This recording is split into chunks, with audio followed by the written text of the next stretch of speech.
Reichman University.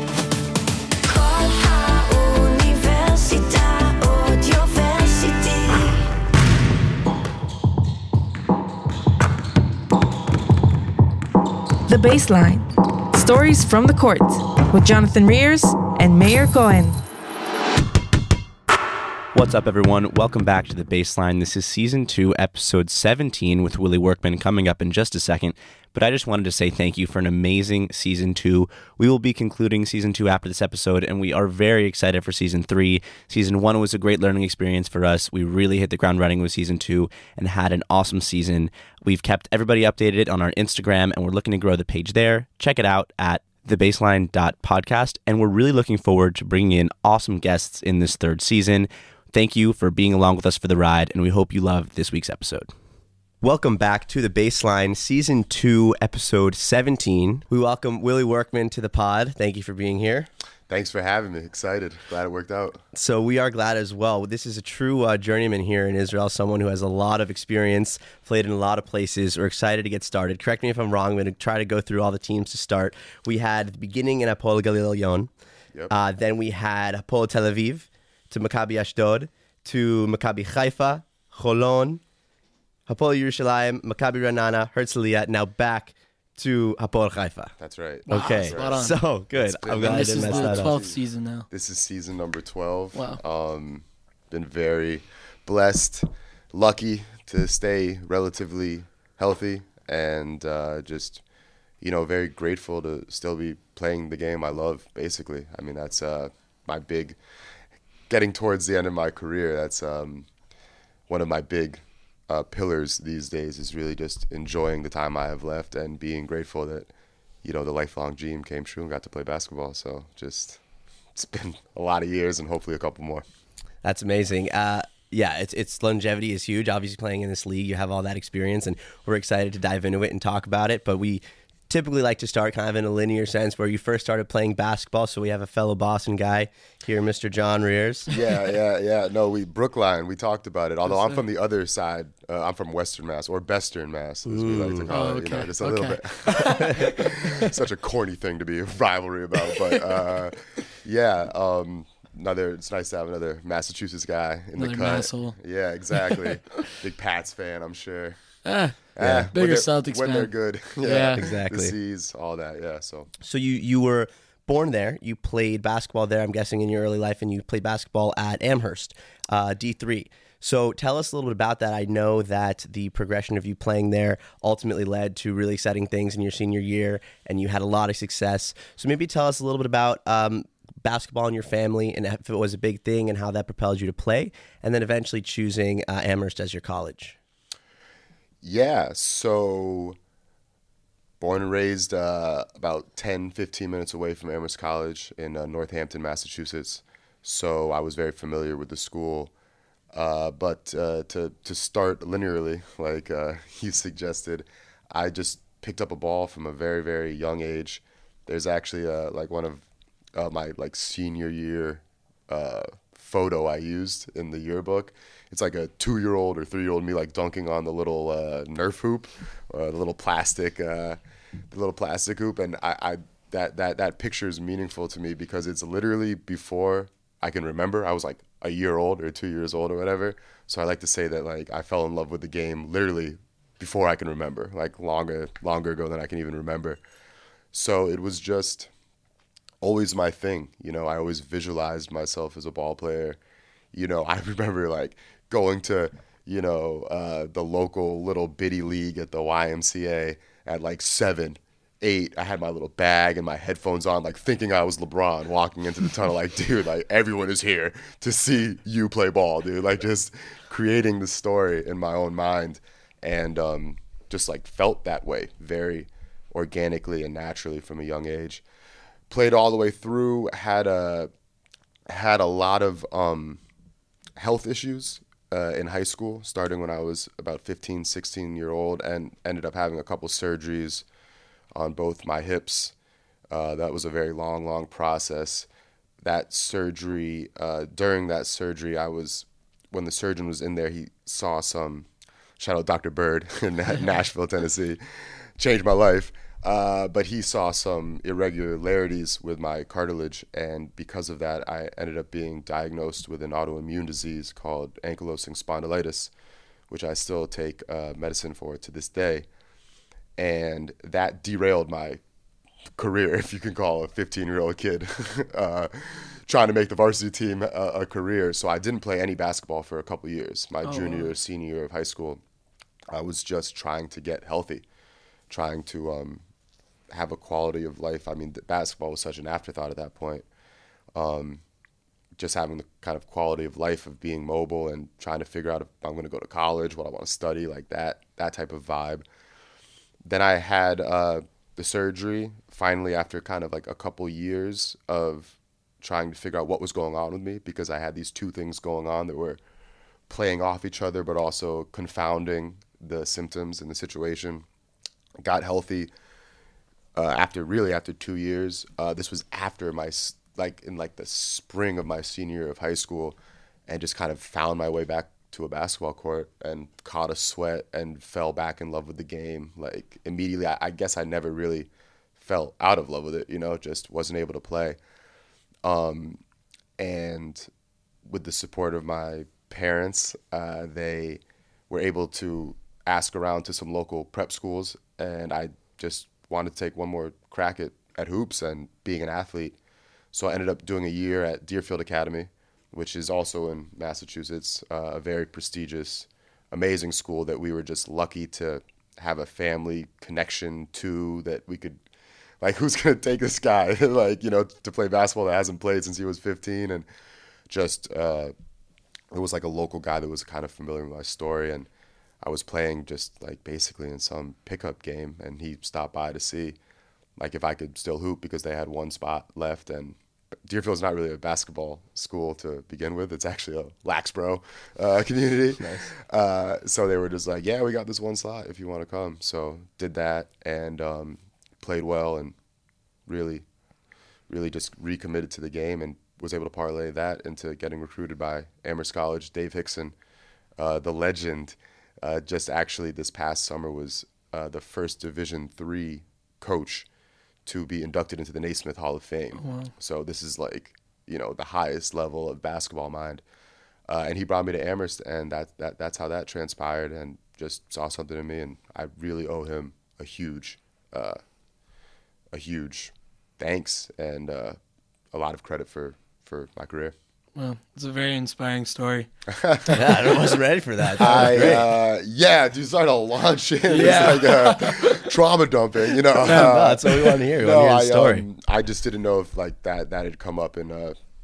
Some people have like commented on that, in the past, but can't really tell my story without that. And that really has formed me and my career until today, because I just have that gratitude always about being a ball player, because it wasn't a given for me at all, right. And I thought it was over, and then it wasn't, and so I'm very much grateful for that. And at Amherst, how did you fall into the lineup there, and how did you progress, and at what point did you realize what role you were going to take, and how did the coach help you with that? Every basketball player knows that at some point in your career, to ascend, you just need to have a coach that believes in you. Like, there's just too much parity in the game. There's too many good players.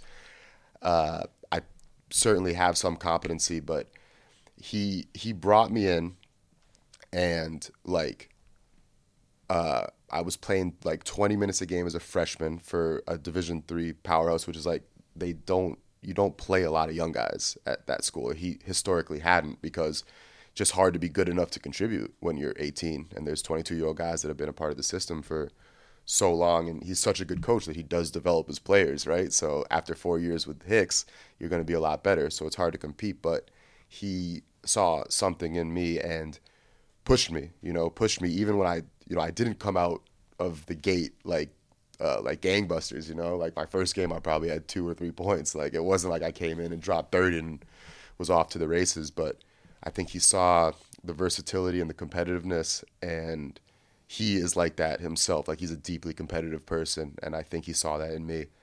And I mean, I would like, airball a shot in practice, and he'd stop the practice and say, Willie, how can such a good shooter like you airball that? Like, even seeing the airball, and instead he wanted to frame it in a way to push me forward, like that airball wasn't because you're a bad shooter, it's an aberration because you're a great one, and planted that seed in my mind and helped me grow my confidence to be a playmaker and a guy with the ball. And that was the start. We were it was like one of our worst years my freshman year. We had some injuries. It was a down year.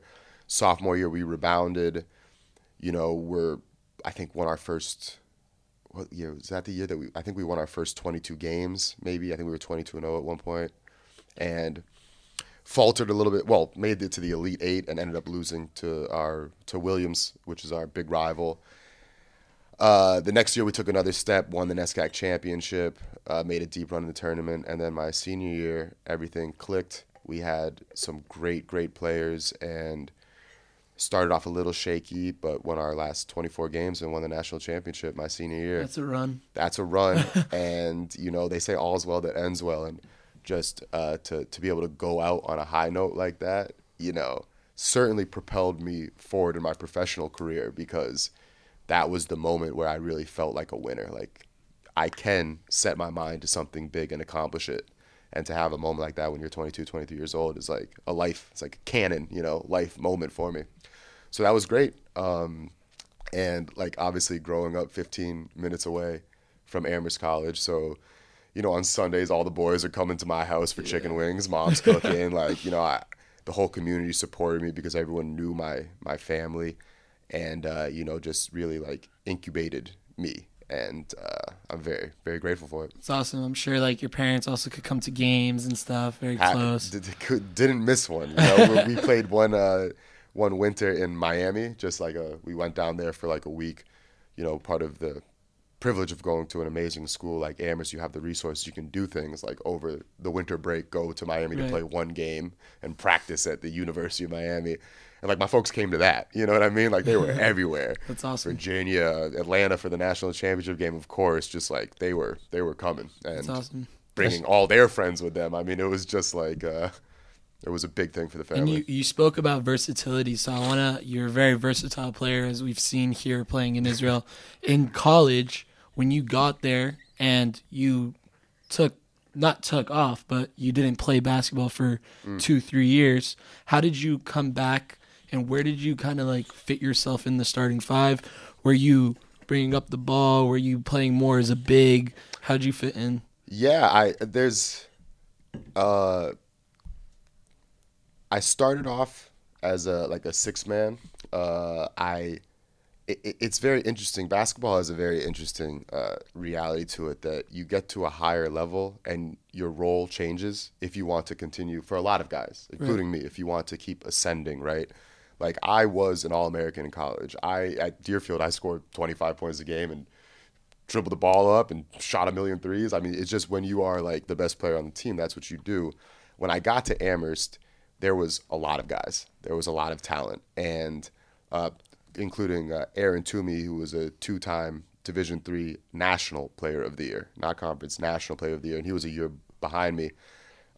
Just like a lot of good players, and I really credit that because I had to figure out how to be like a high-level role player. I had to learn how to score without having the ball in my hands, right? Cutting off the ball, spot-ups, moving without the ball.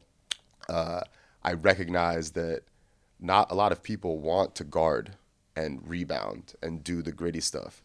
And obviously that's not something I did a whole lot of in high school. Not a lot of people guard in high school. But I recognized that this was an avenue to staying on the court and playing a lot of minutes. So that's when I really committed to being a defender and energy and glue and all the stuff that in Israel I'm known for.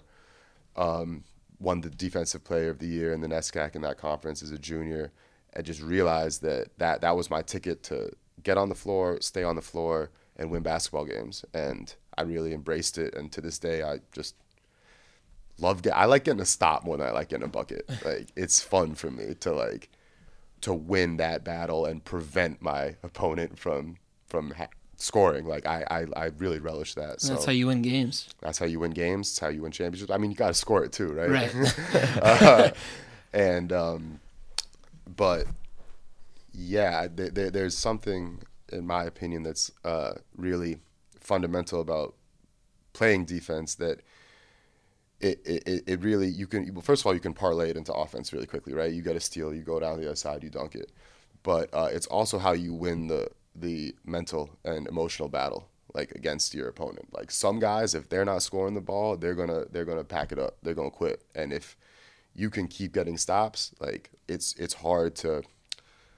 They'll certainly stop playing defense themselves. You know what I mean? You can break teams and players' spirits by getting stops. Makes offense a whole lot easier. Yeah, for sure. And you can just it's like win through attrition that way. Right. And then in your fourth year, you experienced that winning, and you realized that this is something that you can do in your future. Where did you realize that you want to play professionally and actually come to Israel to do that? I basically, when I got to Amherst, there was some guys ahead of me that had played professionally overseas, and I just really didn't think that was going to be like a possibility for me to like play professional basketball, right? Because what D3 guys that like really play pro.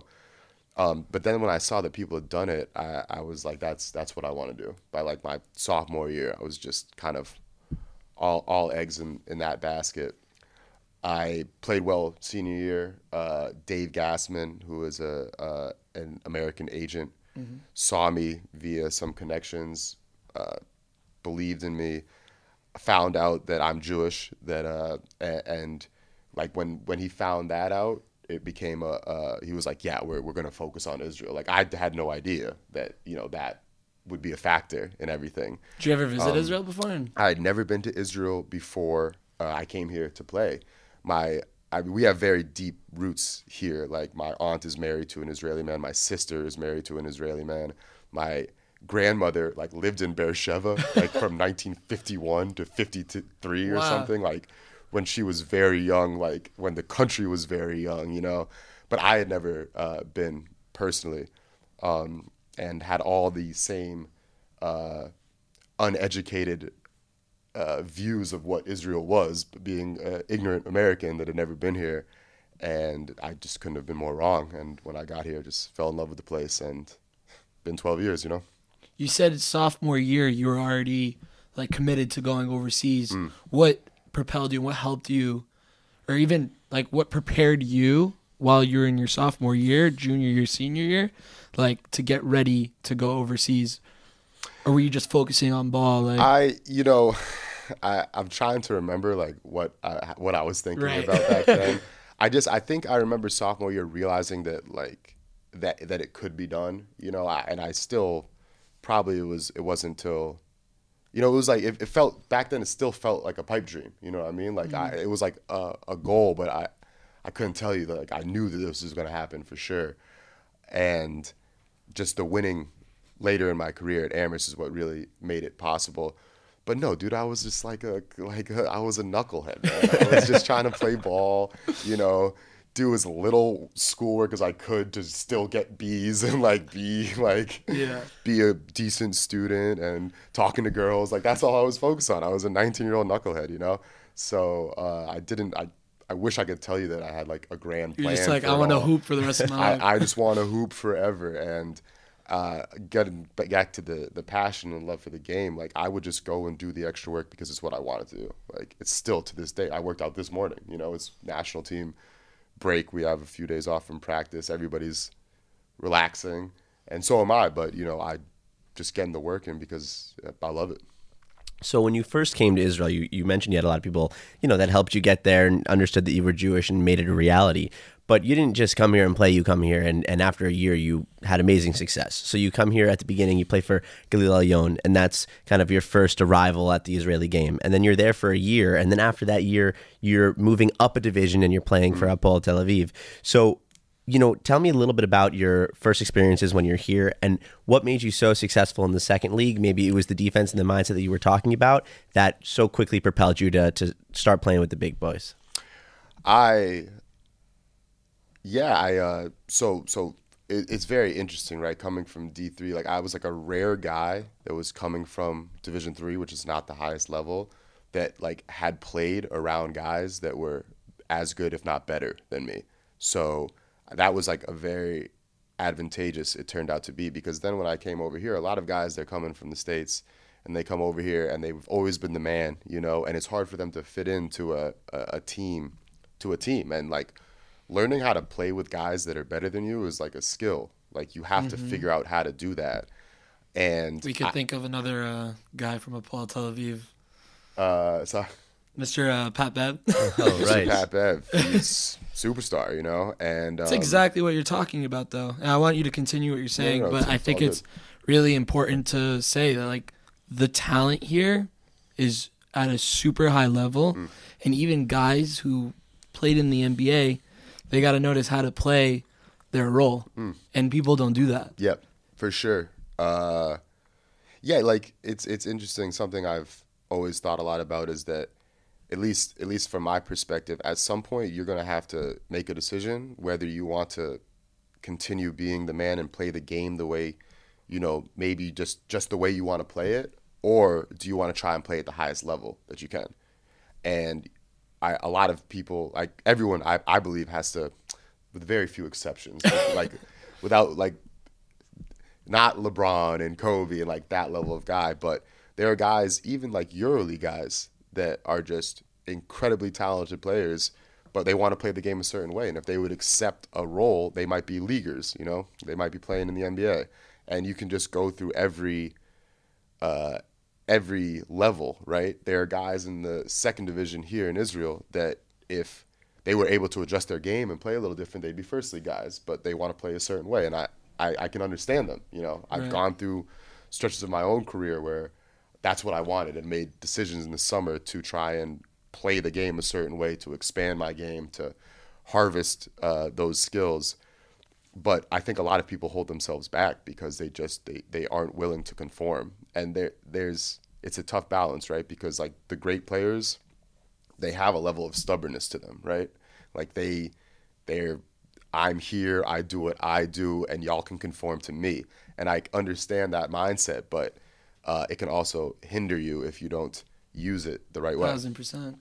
So when you're playing at Galil Elyon and kind of having that mindset of needing to just be the best player you can be and help the team win, I guess from that perspective, how did you stand out to Hapoel Tel Aviv? I mean, unless you were, an automatic bucket every time it's coming down the court, like what did Hapoel Tel Aviv see in you that for them saying that background that you have, that being the guy who does all the dirty things, like from that perspective, maybe an individual wouldn't stand out as much, but the team would win. So what was it that Hapoel Tel Aviv saw in you that had them pull you out from the second league and sign the contract with them? I probably because I was cheap. No, I have a funny story about that summer. I had some options to stay in the second division and play, like make a step up to play for the big clubs in the second league, and I ended up taking like almost playing for free for Hapoel Tel Aviv that second year, just to get the crack at being in the first division.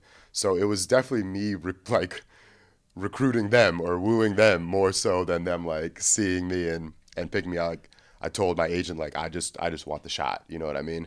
And so that's really how that went down. And I went there for very, very little money, just to like practice with those guys, play against those guys, and test myself. And that's how that transpired. So I don't know if they even like really were following me or knew who I was. But I made sure that they found out, But absolutely, that's what got me on the court at Hapoel Tel Aviv. Like, it was very brief. I probably played like 5, 6, 7 minutes a game, like really not a lot, with some DNPs sprinkled in there. DNP CDs, y'all know what that is? Coach's decision. Did not play coach's decision. That means that you were just fine. He didn't put you in the game. So I had some of those. But I was willing to make a sacrifice because I believe that I belonged to that level, and I've always pushed myself like that. That definitely crafted you to the player that you are today. And I'm very curious. That was 10 years ago now? I was 2014. Yeah, 10 years? so 11. 11 14, years 15, ago? yeah. So 11 years ago, basketball has really transgressed since that, and it's become very different here, and we'll get to that. Okay. But in your first year in the second division, making that climb to second division, how did you see, first of all, the facilities differ from the second league? And also, what did you see with the practices and how often they were practicing and what the mentality was in practice, like become very different in Hapoel Tel Aviv, and how did that make you a better basketball player? Yeah, great question. So Good question. Great question. Hakol hakavot. תודה רבה. So first of all, it's an interesting like contrast dichotomy, because that year, the first half of that year, was the last stretch that Hapoel Tel Aviv was playing in Hadar Yosef. Do y'all know that gym? Nope. Hadar Yosef. This was before drive-in. So the year I was there, that club moved into drive-in halfway through that year. So Hadar Yosef is this like small gym, probably sits 1,000 people. So it in the one hand, like I'm going to this really high level, you know, and with great players, and there wasn't a step in like facilities, right? So we were playing in Kfar Bloom at Galil Elyon with an old, like a historic, nice gym up there, and you know, that sat more people than I did than In than Hadar Yosef did. So it wasn't like this like wow moment where it was like 10,000, you know, seat arena. Look what has happened. We did move into drive-in halfway through that year, which was like obviously a monumental thing for that club, and that was when I started feeling myself a little bit like, hey, like check out this. It's cool to be a part of that. They got seats behind the baskets. Like, this is getting serious now. But the level of basketball was just like completely different. And Oded Katash was the coach of that team. So again, just blessed to have played for such a smart, good basketball coach. And when you're 23, 24, coming from Amherst, having a Hall of Fame coach, and going to play for Oded, for, in my opinion, one of the best coaches in Europe, like I was just like taught the game by a very, very smart guy when I was young and like malleable and trying to figure out my basketball identity. So I got there and it was just like very fast. That's what I remember. It was very, very fast. The level was, you know, you go from having 2 foreigners on the team to 5. The Israelis there, Matan Naor was the captain. He's a legend for especially like at Hapoel Tel Aviv. Raviv Lemonad was, the year before, he had been leading scorer in the league as an Israeli, which is like, I think the last time it happened. I don't think it's happened since then. Wow. Jonathan Schuldebrand, who I played with for a couple seasons, who taught me a lot about being a ball player and the mentality you have to have. So it was just, you know, there was way more foreigners. The Israelis were at a completely different level. The coach was, you know, obviously now he's a EuroLeague coach. Yeah, I'm actually really curious. What are a couple like specific things that you picked up from Katash? I was always a good at cutting and moving without the basketball, but he helped me take that to the next level. Like I mean, Oded's a funny guy, right? Like he'll say like just drop gems kind of like off the cuff. Like he doesn't even understand. I'm not sure if he understands like, wow, what you just said is gonna like, I'm gonna keep that with me for a decade, you know what I mean? But just a couple of the cuts I make, like systematically, like depending on where the pick and roll is played, what side of the court I'm on, where the ball handler, like if he's attacking away from me, is he attacking towards me? There's a couple cuts that I make like systematically. I just know because of the geometry of the game that's the right time to move, and he helped me. Like he taught me a couple of those, and I put that in my game, and like you'll see me score a basket every game from just cutting without the ball at the right moment. Right. And it's a skill that I was always like, I remember being like 7 or 8 and like cutting well, you know. But just like every other skill, you need to work on it and you need to enhance it, and he helped me do that. That's so awesome. among you know a million other things, you know, but I was like not. I wasn't. No one was paying a lot of attention to me. I was like the 10th guy. You know what I mean? So a lot that I picked up was more of me just like observing everyone, and Oded specifically. Which is definitely something that you wanted going into that first league and that in that second season of yours. You're still coming up, but It's very interesting. We always talk about differences between Europe, FIBA ball, and NBA ball, and I think that it's cool what you're talking about with the cutting and everything. A lot of guys are just standing still in the NBA, right? And It's about, yes. Short answer, yes. It's institutionalized in the NBA. The rules are different in the league, and I'm not sure if casual basketball fans understand that something like the defensive 3 seconds rule in the NBA and the size of the court, the dimensions of the court, they have manipulated the game to create space, like from an institutional rule standpoint in the NBA, because they want to see threes and they want to see dunks and they want to see late rotations so that a guy can get posterized. Like, it is a entertainment-based business of basketball, so they've changed the rules. So my only point is that, they do a lot of standing. They spam a lot of pick and roll in the league because, you got one guy with a rim running big that just is going to fly to the lob and 3 guys spotting up that can shoot it. And that they do a lot of standing, but it's because it's like the most effective way to play based on those rules. You don't need to have these long set. I mean, like Europe, FIBA ball is like historically categorized as being more tactical. We have longer sets, a lot of actions, but that's out of necessity. You need to have more complex tactical.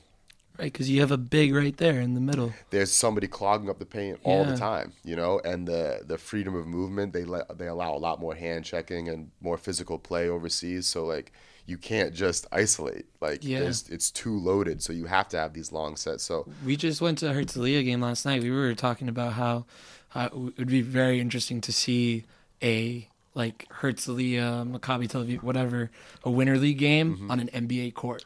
That is interesting. Right. Just from the dimensions perspective. I mean, just because you see, again, I'm repeating what you're saying, how much more tactical it is, how much more moving without the ball there is, and just the lack of late rotations because the defense is better because it's a smaller court. Just how interesting it would be to see these guys play on a bigger court and see what would that be different, how it would be different. Because on the Herzliya team, as we've spoken to a few of the players, like they always talk about how they feel the game here is becoming more up-tempo and they have a lot of athletic guys in their team and that helps their advantage. But you don't necessarily get to see a ton of that athleticism all the time here because there's so many bigs in the paint, it's clogged, and they don't have that freedom of movement, which is really interesting to see. I'd love to see that rule change in the NBA.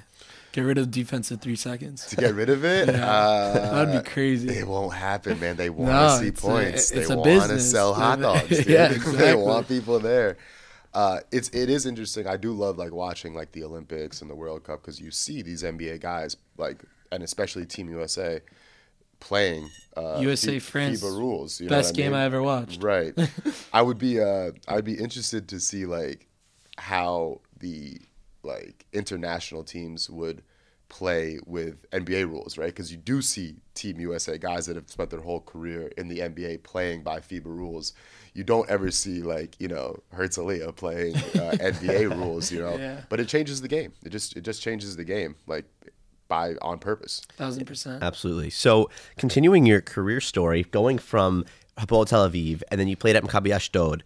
And what I find really interesting was after that, your time at Haifa, Hapoel Haifa. So you had Maccabi Haifa. So you had 2 stints there, correct? Now is your second stint?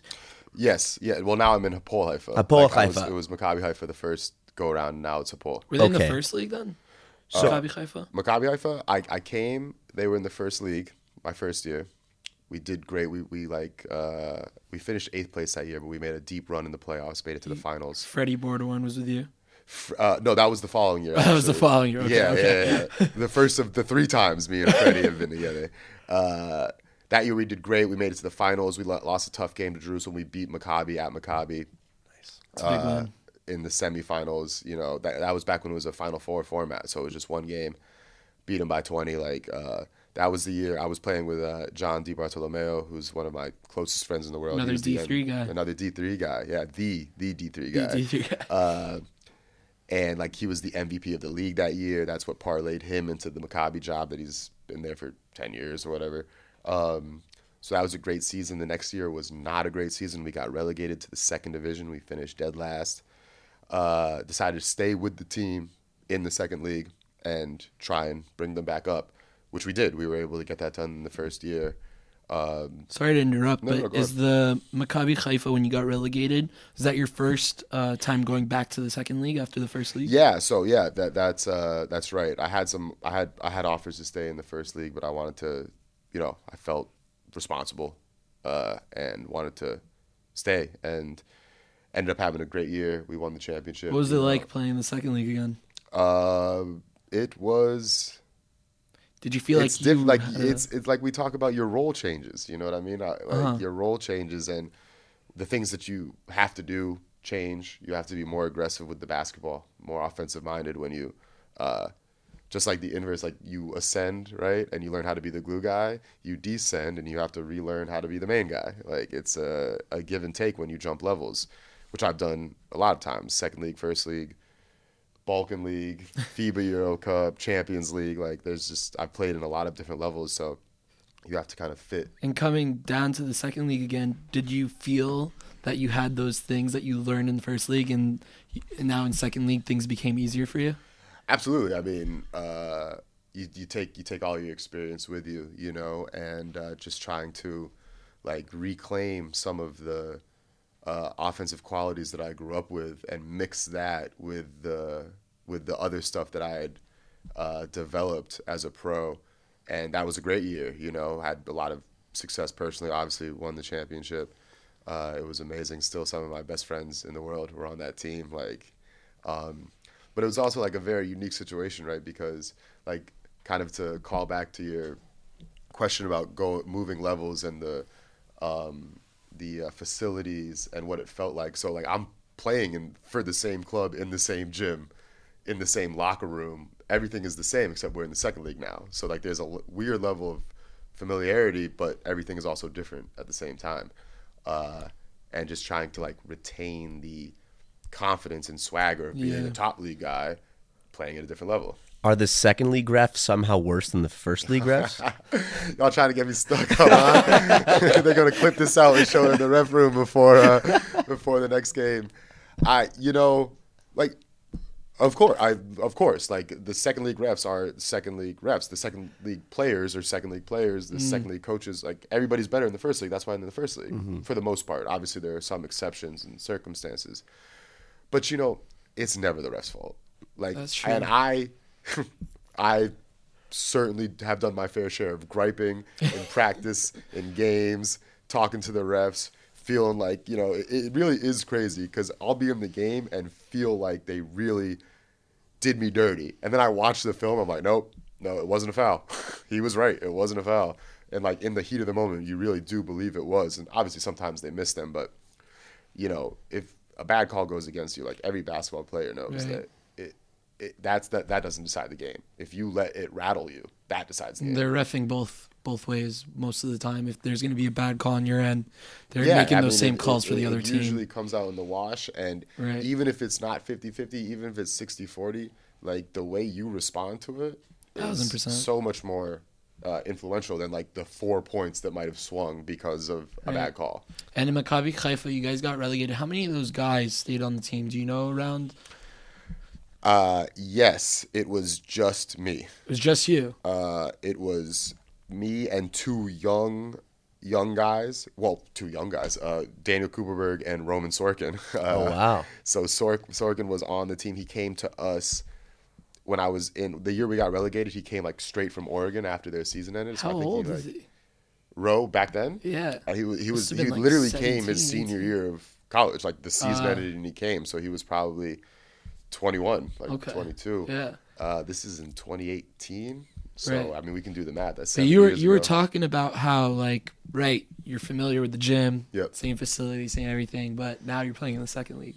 So mentally, how were you able to still like play your heart out? And then you guys went on and you won the championship that year, right? Right. So I think it's very hard on a player mentally because you're just like you said, when you're playing against a whole nother level of competition, you're in that mindset, I gotta hustle, I gotta grind, I gotta really wear and tear. But then you go to the second league, of course you have to do those things as well, but you are playing worse competition in a sense.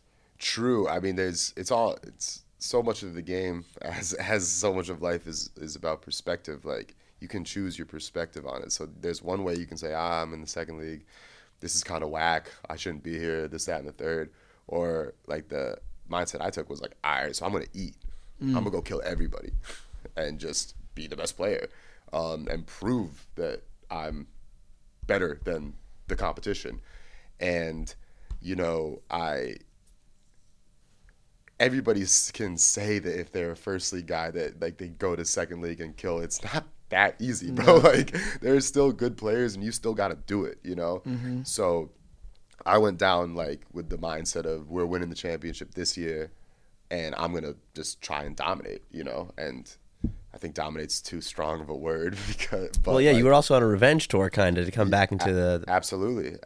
And from coming from like the most losing I'd ever done, like you got a chip. I had a chip on my shoulder. I still have a chip on my shoulder. I've always had a chip on my shoulder, and that just added fuel to the fire. But my relationship with the game is, I think, very special in the sense that, I've played at Jerusalem in a 12,000 person arena, sold out, crazy, and I played in the second league. It feels the same to me. Mm-hmm. I just want to compete, like practice games, like if there's 100 people or 10,000 people in the stands, like I get lost in the game, and my blood gets hot regardless of like at the end of the day it's hoops, right? At the end of the day it's hoops. And I think obviously coming from playing Division III, like I played in empty gyms, you know what I mean? I played in small gyms. I wasn't I didn't take myself so seriously to think that I belonged like in a posh surroundings. Like that was fine to me. I just gut it out. That goes into what you said about being grateful throughout everything. Right. That's it. Sure. It's perspective and gratitude. Mm-hmm. So I had a question based on, I like to ask kind of athletes when they come in here that are veterans that have been playing for a long time. So your perspective of the game, as you said earlier, which focusing on the little things and the gritty things, the defense and the rebounding and the stuff that people don't really like to do. So that's your mindset coming into playing in Israel, going up to the big leagues in Israel. But what I'm curious about is your transition to becoming a veteran. At what point do you become the guy who's explaining that to other players versus that's your personal mindset? That's how you got to where you were, to be this guy in the Premier League here in Israel, in the Winter League. At what point, kind of now that you're a veteran, were you able to switch and tell that to other players and explain that to the younger players? It's a good question. I mean, it's great. I mean, it's interesting because you go through these like chunks of your career in high school and then college and then as a professional where you go through the same kind of trajectory, right? Like as a freshman in college and as a senior in college, you have to make that same transition. So like being a senior captain at Amherst, like prepared me to be a veteran. It's the same thing. You have to explain to the freshmen what's going on. You know what I mean? And like help raise their level and be the quote unquote veteran when you're an upperclassman in college. So like the seeds of becoming a veteran, like I already had that because I'd already done it at a different level at a younger age, but it's the same relationship. Freshman to senior is the same as rookie to vet, And I definitely think that year that I went to the second league, I recaptured that, right? Because I stayed with the team. It was the first time as a professional that I was a captain of the team. Now I was one of the older guys. I'd been an all-star in the first league that year. We dropped down. So like I had the clout to like say things to the younger guys. You know what I mean? Like people like respected my game. So there was space there to be a leader. And that's something I've always kind of relished in. I believe it comes naturally to me. So that year definitely like there was just the conditions were right for me to take a step forward leadership wise and become a quote unquote vet. I was also like probably like 27, 28. So I was getting to the age where, you're one of the older guys on the team now. And then the fact that we won the championship, we moved back up. I retained the captaincy and now in the first division. Y'all moved right back up after the championship? Yeah. So we were promoted. That's how it works. You win the second league, you get promoted to the first league. I didn't know if Americans understand what the relegation system. But it's hard to keep up with in every league. Yeah, but like I didn't know if like you get relegated, you have to stay there for a couple amount of years or whatever. No, the main goal is to win that first year and come back up. So for people that might not know, in overseas like international sports, soccer, basketball, there's a relegation system. So there's tiers of professional sports. Like in Israel, there's 5 divisions. And if you win the 4th league, you move up to the 3rd league. And if you finish in last in the 1st league, you drop down to the 2nd league. It's not like the NBA where you just like run out the season and tank, you know? Like, it depends on teams though, right? Because we were talking about it in Maccabi Tel Aviv in EuroLeague right now. They have a contract that we were talking about. Yep. And we love Maccabi, but they're having a pretty shit season right now in the EuroLeague. So, like, they're at the bottom, but they're not going to get relegated. yeah, I think that there are some exceptions. Like the EuroLeague, I think that's like half the teams have a lifetime ticket. Like they're just like founding members of the EuroLeague. Again, it's a business. You want the big Right. clubs there. But even there, like the Euro Cup champion plays in the EuroLeague right. the next year. There is some relegation. We're hoping to and see a promotion. Hapoel team, Hapoel Jerusalem, Hapoel Tel Aviv. Yeah, I mean, the more Israeli, from my perspective, and it's not the only perspective, but the more Israeli teams playing at the highest level, you know, that makes me very proud. You know, For sure. like that. I think of it as a great thing. We try and ask our guys that come on all the time that we've been here for 4 years now. We've been watching Herzliya play for the past 3 years, and you've been here for now 12 years. Yeah. What is the gap that you've seen in these past 12 years, not just with Israeli players getting better and playing at a higher level? You see Denny in the NBA. Ben Saraf is a lottery pick, you know, Danny Wolf. And like just guys around the league, like the Israeli players are very good. And how do you see from when you came 12 years ago, that gap and how much better they've gotten? And not just with the Israeli guys, also with the international guys coming over here and how the league has really evolved. Yeah, it's interesting. I feel like, first of all, it's the evolution of the game and the progression of the game. Like basketball players now are just better than they were 20 years ago. Like, you know. Oh, he's a we have- LeBron guy. He's not a Jordan guy. No, I mean Jordan's still my GOAT, but that's Really? yeah. That's For interesting. No, He's but a it's killer, man. 6 for 6 in the finals. okay. with you, But I'm 20 with you. years, the game has evolved, just like you said. Yeah. LeBron can play I know. with all these guys. Jordan can't necessarily play at the same level he was playing with the No, he physical build. We can go and get into it. Like, Are you a LeBron guy? Are you? I am a LeBron like, guy. LeBron's your GOAT. Is Jordan your 2? What are you God. hesitating? Who else you can say? Kobe? Blasphemy, man. Not That's even crazy. 2. you want me to be honest? Yeah, tell me. Give me. I'm let me hear taking your top LeBron, 5. Kobe, then Jordan. Kobe second. Yeah. Okay. I mean, Kobe did everything Jordan did, just a little worse. Yeah. Jordan, Not really. I just think Even Kobe was in a more evolved era, playing with Yeah, absolutely. faster paced game, right? Like, okay, Jordan was playing a way more physical game, and it was a different basketball, right? But LeBron is a fucking tank. Yeah. You know? Yeah. So I think everything he's doing now, maybe minus the shooting, because he probably wouldn't have been shooting as much as he shoots from outside the perimeter in that game, but he still would be taking guys to the rim, finishing over guys, you know? Sure. I don't know if Jordan would be doing that in today's NBA. I really don't. I will say it's getting a lot harder to be a Jordan defender as LeBron's playing 42, 43 years old, and he's going to have 10,000 more points scored than Jordan at the end of the day. So, Not just that, he's playing at such a high level at 40 Yeah. years old. No, he you're just had a right. triple-double like last week. Yeah. That's he's true. incredibly, and he's like for sure, like in my opinion, the second best ball player ever by a very wide margin. Like it's for me, it's like Jordan first for sure, then LeBron second, also for sure, and then you can start having like the debate on after that. But you're right, none of these things happen in a vacuum. Like people always say, like, you know, LeBron, like the game was so physical, like it would have been harder for him to do everything he's doing, and you can look at it from the other side, right? Like he's a huge, strong guy, and if he grew up in that era where it was all about using brute strength, not all about, but it was a lot about using brute strength, he would have done that and been really successful. But you can say the same about Jordan. Like the man was like a 90% or high 80% career free throw shooter, and if he grew up in this era where good players in the league take 12 threes a game, and you said someone told him and taught him that you have to shoot that many. Like he had 5 or 6 threes in the first half of an NBA Finals game. Like he would have been a great 3-point shooter. That's not how they played the game back then. Right. So he didn't play the game that way. Exactly, yeah. But Okay, he would've- but I interrupted about when you were about to tell us the differences of the Israeli league from then to now, which we also No, want to hear. let me get my shit off. Okay, good. Well, so anyway, but it's like, no, for real. It all does tie together, right? Because it's, the players are just better now. The Israelis, the foreigners, the whatever you want to call them, everybody's just better. I mean, there's more attention paid to skill development when you're younger. People have a better idea about nutrition, about hydration, about sleep. Like, these guys are just better because they have all of this advancement, like technological, mindset, philosophical. So they're just better ball players. That's happening globally, like, I mean. Right, and guys are playing from such a young age at a high level. Like, talk about AAU.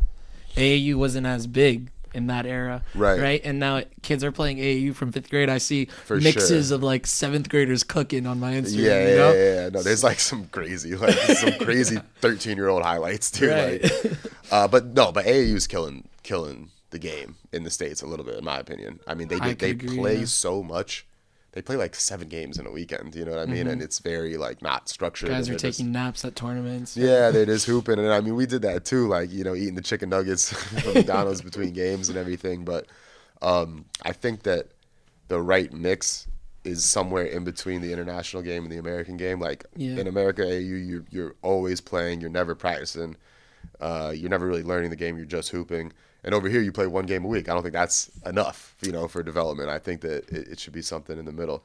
But yeah, does that answer your question about? No, for sure. But we were talking about 12 years, right? The game has evolved a lot. Sure. Take the last 3 years. How have you seen the game kind of evolve? Maybe even the refs are reffing differently. Maybe the coaches are coaching differently. In the last 3 years, what have I seen in the last 3 years? Yeah, like the game is ever changing and ever evolving. The things, and it's also like the Israeli League, international basketball. It's a copycat league, right? You see something that works in the German league, and now all of a sudden 3 coaches in Israel are trying to do it. What's that? It sounds like you have something on your mind. Yeah, no, there's a really cool new like offensive rebounding strategy about like sending everyone to the glass to punish, obviously, on the offensive glass, but then like starting to like push in, make people box you out, and if you don't get the rebound, you start playing defense then. It was something but then leak outs happen more. Leak outs happen more. That's like the disadvantage. That's the disadvantage. But first of all, it's a double-edged sword, right? Like if I'm putting pressure on the rim, you have to box me out, and you can't leak out. If you leak out, then I get the rebound, theoretically. Right. So there's a balance, but they were doing that in what team? So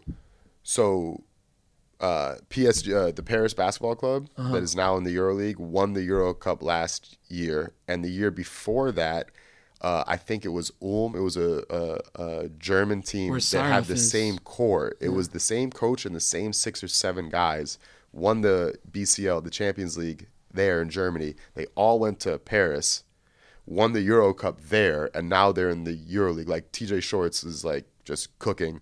He's the big star there, but it's the same group, and everybody talks about TJ and he's incredible. But they had the highest offensive rebounding efficiency rate in the BCL and then in the Euro Cup, and they were using this strategy to really, really punish, and it's intriguing to me, not only because of the type of player I am, like, yeah, this is great, dude, everybody goes for the rebound, like that's me, but also, the proof is in the pudding, right? They're winning. So I think that there's this like weird ebb and flow about offensive rebounding. Like a lot of teams in the NBA have completely abandoned it because it's so hard to play transition defense in the league, transition defense anywhere. So like people don't go to the glass on the offensive side because they want to get back, build the wall, slow it down. But it can cut both ways, right? If you put pressure on the glass, they got to box you out. They can't leak out, and it becomes this like balance. Yeah. In my opinion, you just need to have a system when it comes to like either do it or don't, but it just can't be like some guys some of the time from some of the places. There are guys in the NBA though, teams in the NBA, the Knicks, the Celtics, their offensive rebounding is great. Yeah. And they're at the top of the league. I mean, look at a guy like Josh Hart. That's also kind of like you, that like you guys love going for those offensive boards. Even a guy like Peyton Pritchard, who's tiny, he goes and he'll get like 2-3 offensive boards a game. You don't have to be huge to rebound the basketball. You have to hunt it. You That's have to true. hunt the ball. Like, I mean, I know a lot of small guards that just, Johnny D is like a great example of that. He rips down one offensive rebound. He's like the smallest guy on the court. Took me a second to realize who you were talking about. Oh, sorry. John Yeah, D. Barrel. Johnny D, my guy. How do you pronounce his last name? DiBartolomeo. Bartolomeo. Okay. And No, but yeah, what does a coach tell you when you're coming up? Follow your shot. follow your right? shot. Yeah, I actually had my high school coach Ray Harp drop his name, shout him out. He corrected that, and not corrected that. He had a different. He said, "Don't follow your shot, make your shot." You know, because you don't want a guy to just throw the ball and start sprinting after. You know, hold your follow through, focus on making the ball, making the shot. You know, but But you're right. From coach to coach, it's a different system. It's a different brand of basketball, and it's sick. Like what you just said. Like I didn't know that. Like that, the Ulm coach and 6-7 of their guys. it's a cool story that took not a lot of people. the whole team to Paris. Yep. Who they had. The Paris team knew that they had a chance in Euro Cup to move up to EuroLeague, so they invested that money. They Yep. invested in that system that you're talking about, which Playing is automatic ball. not a Right. system that was taken before. Maybe like not something that we know about, right? And then they used it, and They're winning. they're winning. They're and winning. They're successful. And now they're having a doing good it. year in They're in playing the EuroLeague. too. great. Yeah. They're playing- And it's the same dudes. It's Yeah. the same guys that were Champions League players, you know, and like not of the level, except they are. It's another, you guys might like this quick anecdote. There's, I think, and I might be butchering like the facts a little bit, but I think it's Drake, the college in States, not the rapper, the college, like Or a they're Kendrick podcast. Just kidding. Making a statement, huh? No. Well, Jake just dropped yesterday, though. Oh, yeah. We can get into It's our it later. Jewish brother. yeah. But so Drake, the basketball team, it's something like, it's a cool story. Like their coach was a Division II coach for like 10, 12 years, had a lot of success, and then he got the job at Drake this year. Brought like 4-3, 4-5. Which is in what division? It's Division One. D1. Okay. So he's ascending from D2 to D1. D2 to D1 in the States. He brings like I think 4 or 5 of his Division II players with him that had played there for him for years. They just do what they do. They've been having success at that level, and now Drake is winning a lot of ball games in the Division One, and it's just a further proof, like my personal basketball philosophy of like how much more important chemistry is than talent. Like all of these guys that are Division II players or Champions League players or whatever, but they play automatic basketball. They know what they're supposed to do. They do it, and they're successful. You know, like that trumps individual talent every time, and you just see it like over and over and over again. And the fact, like, you know, like how much shade do like people in the States throw at like non-Division I college basketball teams? Like a lot, you know. I mean, there's no way he could play D1, except these are the same guys that were playing D2, and now they're smacking. They won at Miami. I think they beat either Vandy or Tennessee, like big power conference schools, because they're playing automatic basketball. Very interesting. Very interesting. I nerd out about No, this kind of stuff. I Like, could go I about want this. that. I could No, go about I- this for hours. Yeah. Though, like it's also like what you're saying. You can't be in a Division One, right? Like going back to Haifa, you can't come to Division Two, say you're relegated. Oh, this is going to be a walk in the park. It's not. It's not. You guys are playing against high level basketball players too, and not just. The big difference with D2 and D1 here, I would think, from what I know, is that there's less international players, right? Right. And the Israeli players are there's a bit of a gap there in skill and talent. But like, I would be really curious, and taking your biases aside, the Paul Haifa team right now against Maccabi Ra'anana, just taking like from the bottom league of the first league and taking the top team in the second league. Like that game would be a great game. like what you gotta understand is like a lot of these guys, like a lot of it's situational. Like I played at Renata as well. Like I know a lot of the players there. Like Yogev Ohayon was a EuroLeague champion. Like this is a guy that a legend. could still be helping first division teams. Like you get old in your career and you start making level something I've done myself. You start making decisions on where you're going to play and at what level. There's other factors. There's financial. There's where do you want to live when you're starting to have kids? You know what I mean? Like there's all these things, and it's not just that the best players are in the first division.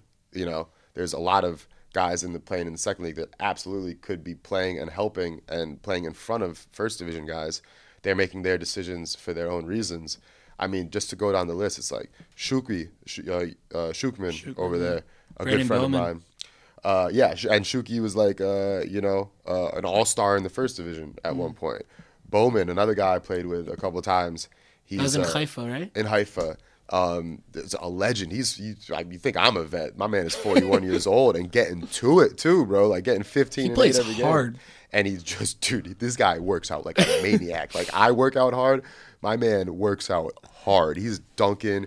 I remember he had like he would be working out in Haifa with it was like this big mask that like people use to simulate like hiking. So like you can like turn down like that little knobs, like let less oxygen in. So he was like training, like like depriving himself of oxygen so that when he took it off, he would just like play better. You know what I mean? Like have a better. I mean, this dude is like committed in a crazy way. That's why he's 41 and That's why still he's playing 41. at a high I level. mean, it's not rocket science. The dudes that put the work in can play for a long time. So I don't know if that answers your question, but like, there's a lot of guys in the second league. I mean, Jimmy Hall is over there too, playing really well right. for Renana. Last year he was playing for Ramat Gan and making in the first league. For people that don't know all the levels, but like he was playing in the first league and having a great contribution. There was games I remember watching him. He played 30 minutes. He had 15 and 10. Like so, obviously he can play at that level.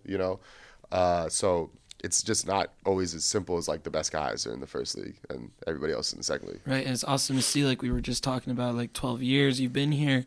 Israel's ball is much, there's a big market. Right. People don't know. Ball here is legit. Yeah, I mean it's certainly like in the relationship about how big the country is and And talent level. and talent level, like the scales are not even. It's a tiny country that competes at the highest levels of international basketball, right? And yeah, a part of that is just like to bring it full circle, like the development of the young Israeli players and like how much this country puts into that. Like there's a million youth teams. Like you will be on a youth team if you want to play ball in this country. Like there's a spot for you, and they build gyms, and it matters to people here. So the basketball culture has always been like great in Israel, and I love it. As a basketball philosopher, Nice. New Instagram bio. I've actually had a bunch of coaches tell me, stop being a basketball philosopher, bro. Just play, bro. so as one, what's something that you would suggest to younger guys coming up, bring to their basketball game in order to succeed on a higher level? Not just for their next season, throughout their career, because you've been doing it for 12 years. Right. It's not a very fun answer, but it always comes down to the like very fundamental things of basketball and of how you live your life. Like, first of all, you want to be good at hoops, so lock yourself in the gym, just forever. Just go to the gym every day. You cannot work wrong, if that makes sense. Like if you're in the gym, you can be throwing up hook shots from half court or whatever. If you have that ball in your hand and you're in that environment, you're getting better. And just if you really love it, make it your thing. Like the way I did. Like I didn't ask anybody, like, can I be a basketball player? I just started going to the court every day. Like if it's really your thing, you make it your, like, you don't have to ask permission. Just go to the gym every day. Stay with the game, you know what I mean? And that's how you're going to ascend. Don't go home and think about, what you could have done today, or maybe if the coach had played me more, or whatever it might be. Just go and do the work. And then the other side of it is like, listen to your mother, right? Drink your water, go to sleep early, sleep enough, eat enough. Like all those very basic fundamental things are things that I try and do. Like obviously, I go out to dinner sometimes. Like it's like I hang out with my friends late sometimes. Like it happens. But like for the vast majority of the time, like you just have to like be focused on the very fundamental things: getting enough sleep, drinking enough water, eating enough food. Like those are like 80 or 90% of your like sports nutrition. Like and the ability to do the work if that's what you really want to do. And I think people sometimes get caught up with like the other 10%, like like what kind of supplements do you take, or do you drink sea moss shakes in the morning? And I'm like, dude, I'm not saying that doesn't matter, but you can you can drink as many protein shakes as you want. If you're not getting your 8 hours of sleep at night, it's like that's the huge chunk that you're missing, So I don't know if that answers your question. No, but it definitely does. If you want to, it's very fundamental things that people don't do. And that's taking the basketball side of things. I want to talk a little bit about the off the court aspect. You've been playing for 12 years. Your first year you played in the second league. I mean, I don't want to go into the nitty gritty, but like I don't know how much you were making there. And in Apollo Tel Aviv, you said you weren't making a lot of money. How does a guy like I had a bicycle that year, not a car, and not a motorbike, a bicycle. He's just like us, man. A bicycle, and I lived next to the drive-in arena, and like I would like ride my bike to the Maccabi game, like on the bike, like going to the derby. So a guy who wants to play Good warm up, basketball, though. I came ready. a guy who wants to play professional basketball for a long time, just like you're doing, just like you have done for 12 years, but they also want to be financially stable and be able to provide for their family. What are some tips that you can give for young hoopers? Play well.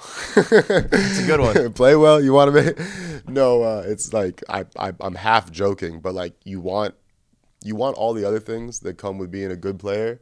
Like so, become a good player.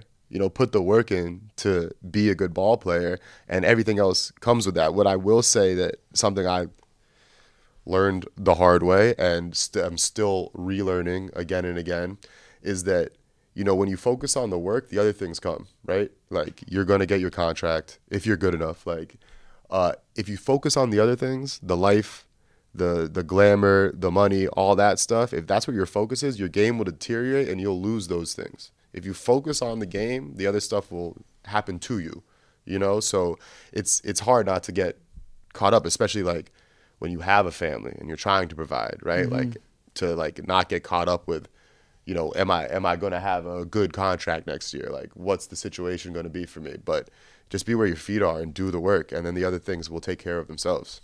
Are there people that help you with investing or putting your money in the right places or not spending your contract on a dinner? Like you said, like not worrying about the glamour. Definitely like you want to play hard, and like the basketball aspect is huge. Like if you focus on your next contract, that's going to deteriorate you from playing hard in your next game that's happening tomorrow. It just takes your focus elsewhere. For sure. You don't but how do you also focus on not spending that money on where do I invest it? Because guys who are making maybe $70,000 a year, they have to also pay. You have expenses, you have your apartment, you have your kid's school, whatever it is. So how do you kind of like make sure that you're saving and also investing throughout your life?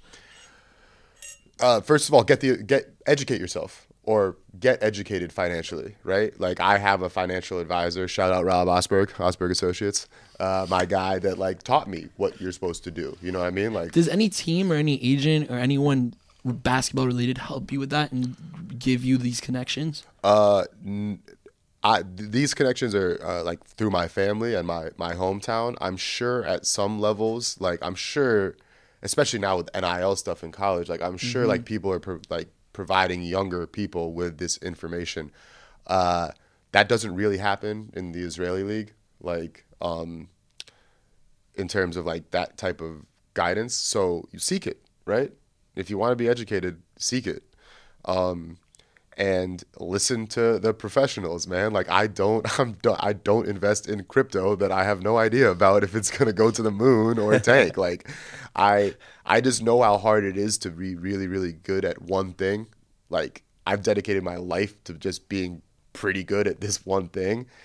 And so because of that, I understand that if you really want to take care of, like, say, your finances, you need a professional doing it, you know? Or in my opinion, you should have a professional do it, unless you're going to make that your life and dedicate a lot of your time. Definitely. So I just do very basic, fundamental, conservative things, you know, to just make sure that it's not going to poof disappear on me. You know, I'm also, like, you know, have the support of, like, my wife, like the right partner that helps me with all of those decisions and keeps me focused on the right things.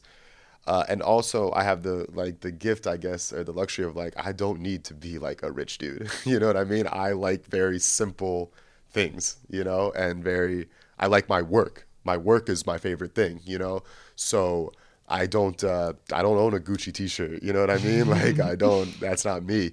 I just bring my joy from, like, the basic day-to-day things that I've parlayed into a profession. Right. So it's just, I'm very, like, fortunate that that's the case, that's what brings me my happiness. It's my work and my family. That's definitely what we, like, kind of try and show here, is that, like, guys who finish college, like, they love basketball, there's places and different leagues around the world where you could do this as a profession, and your work is your work.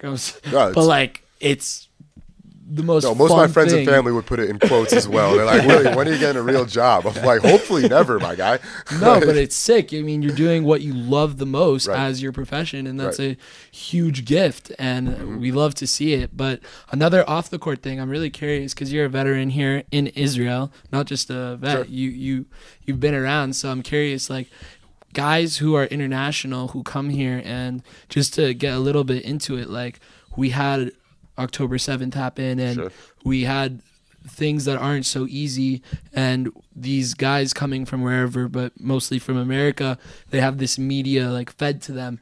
How have you been able to kind of talk with guys coming back, maybe, who played in Israel and the war happened, and, like, they're asking, oh, is it safe down there, blah, blah, or even new guys who, like, they see that you're on the team and that you're American, maybe they reach out to you, like, is it safe? Like, how do you kind of, like, direct them and, like, kind of show them what Israel's all about? It's not an easy thing to do. I mean, I think that we're getting really into deep into things. Like, I just think that so much of the information, like, these days on social media, whatever, it's like, it's hard to come by the facts, in my opinion. Like, it's really hard. Like, everything is in your own personal algorithm, right? And you're in your echo chamber, and you're fed back the things that you already believe, you already think. So it is really important to, like, what is the reality, you know?